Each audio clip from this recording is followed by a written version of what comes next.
Hi everybody, I'm Robin Yardi, author of Owl's Outstanding Donuts, and I want to talk to you about my inspiration. Today I'm in the Santa Barbara Museum of Natural History's Nature Collection, a place that has inspired me as a teacher and an author and a citizen of the natural world. It's one of my favorite spots in the museum and one that not everyone gets to see. Right now it's actually closed for the summer, so everything is here and they let me sneak in so I could show it to you. Let's go check it out. The Nature Collection is like a library of museum specimens. Educators in Santa Barbara can check things out to use in their classrooms or for special events. I've used specimens in art projects and in science units and as writing prompts and to bring to special events, but I have never checked out that guy. Puma concolor, the mountain lion, in all their glory. You can check them out if you're willing to carry them out. And if you can't carry them out, they'll give you a cart. The Nature Collection is full of outstanding specimens, but today is all about the owls. Let me introduce you.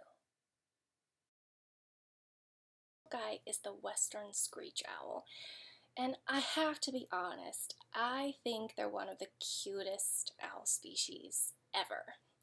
They look a lot like a great horned owl. They do have little tufts, ear tufts that they can raise and lower and wiggle. And I've actually seen western screech owls in the wild, and I get to hear them at night sometimes, and they have this beautiful rising trill. It sounds something like this. Ooh, very cute. Now, this guy, hang on. Oof. This is an African milky eagle owl. It's actually mislabeled. It says eagle owl and it says Africa, but it says bubo bubo. And I have figured out in all my years of coming to the Nature Collection that that is incorrect. It's actually bubo lacteus. And one of the coolest things about these owls, other than that they're humongous, is that when they close their eyes, they look like they're wearing pink eyeshadow. They have pink eyelids. If I were going to write a story about this owl, it would probably be a granny named Dot, and she'd be really grouchy, maybe wearing some pearls. And they sound, to me, more like a giant grouchy toad in the wild.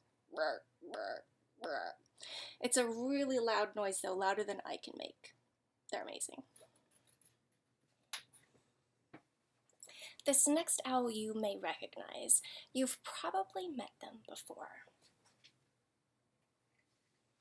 This is the snowy owl. Lots of kids know snowy owls from Harry Potter, and they live in the Arctic and they have that beautiful white feathery camouflaged covering to blend in with the snows of winter. I actually don't know what they sound like.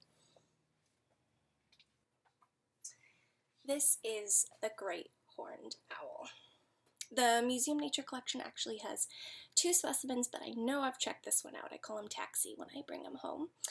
And I love that great horned owls have those feathery tufts on the top of their head that they can wiggle and move and twitch, but they cannot wiggle, move, or twitch their eyes. They can't look up and to the right and to the left and down.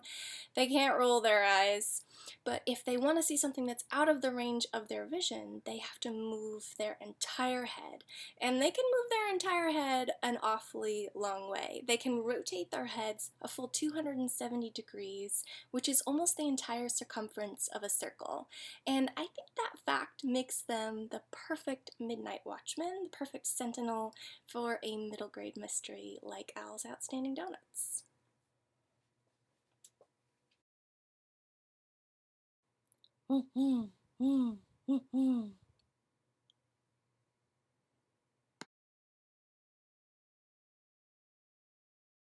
They've got some weird stuff here. Once I came in and noticed this flamingo after having visited the museum nature collection, I don't know, 20 times. It probably had just been checked out, and the question I asked was, Where do you get a flamingo in Santa Barbara? And the honest answer to that is from the zoo.